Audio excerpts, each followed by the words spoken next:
Sementara itu pemirsa, pasca pemeriksaan takjil berbuka puasa yang dilakukan oleh Balai Pengawasan Obat dan Makanan Provinsi Aceh di Takengon, Kabupaten Aceh Tengah, Pemkab Aceh Tengah meminta agar BPOM terus melakukan pemeriksaan makanan yang beredar di sejumlah pasar dan toko di Aceh Tengah demi memastikan kesehatan warganya terjamin.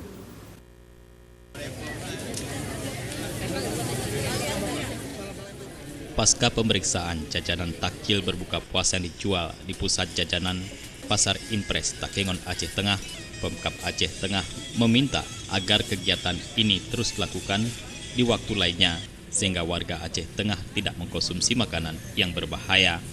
Wakil Bupati Aceh Tengah secara khusus meminta kepada Badan Pemeriksaan Obat dan Makanan agar lebih sering memeriksa makanan yang dijual di Takengon, tidak hanya pada bulan Ramadan saja.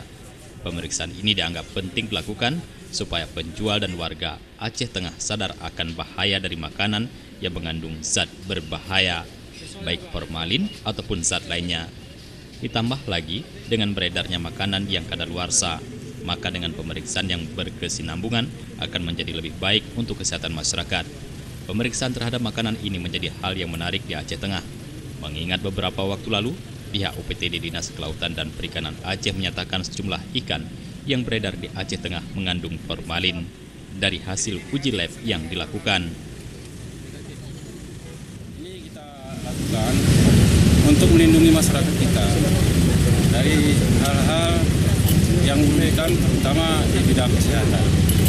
Dan harapan kita ke depannya supaya Bapak kita dari Balai POM Provinsi akan terus memantau data kita untuk melihat, untuk memeriksa makanan dan minuman yang dikonsumsi oleh rakyat kita, rakyat Takengon. Ini yang kita harapkan. Dari Aceh Tengah, kontributor Aceh TV melaporkan.